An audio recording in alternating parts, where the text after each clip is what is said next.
Кір сабынның пайдасы. Қайырлы күн достар. Бүгінгі видеода кір сабынның күнделікті тұрмыста және адам ағзасында қаншалықты пайдалы екеніне тоқталатын боламыз. Достар, видеода бұрын-соңды сіз естіп білмеген тың ақпараттардың барына сенімдіміз.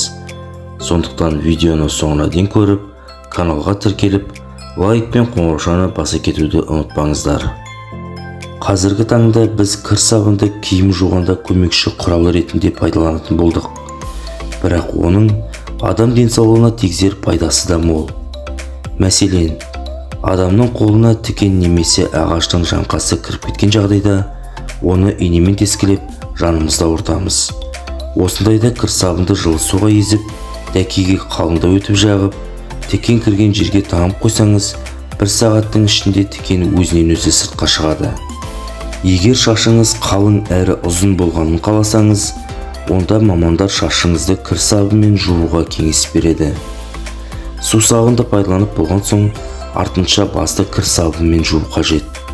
Содан соң суға 1-2 тамшы сірке суын қосып, шашты қайта жусаңыз, шаштың түбі қатаюға көмектеседі.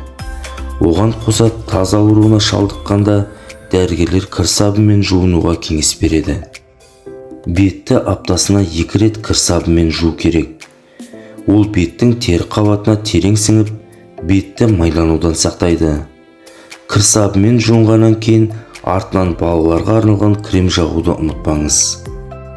Моншаға түсуді ұнататындарға кеңес. Буға түсерде сыпырғыны кір сабын салынған суға батырып қолданса, теріңіз тазарып қана қоймай, денеңіз сергіп қалады. Сулы беторамалды кір сабынға үйкелеп, ащы иісін 5-10 минуттан күніне 3 рет иіскеп тұрған адам тұмаудан айығады. Іріңдеген жараларға сықпамайын жаға бергеннен, кір сабынның көмегін пайдаланғанда пайдалы. Ол үшін кір сабынды ірі үккіштен өткізіп, табаға еніп 1 см етіп жаймалап салыңыз. Үстінен сабынның көлемінен 2 еседей асатын сүт құйып, әбден қою болғанша баяу отта 1,5 сағат бойы қайнатасыз. Суыған соң қоспаны жұқалап қағаз бетіне жағып, жара үстіне дәкемен орап қойсаңыз жетіп жатыр. 3 күн қайталасаңыз жараның іріңдеуі қойып тез жазылып кетеді. Көгерген, жарақаттанған жеріңізді кір сабымен жусаңыз, жараның асқынуынан және микроб түсуінен қорғайды. Жараның бетін күніне 2-3 рет жусаңыз жеткілікті. Күйіп қалған жараға сабынды езіп жақсаңыз, ісікті қайтарып, ауырғанын басады.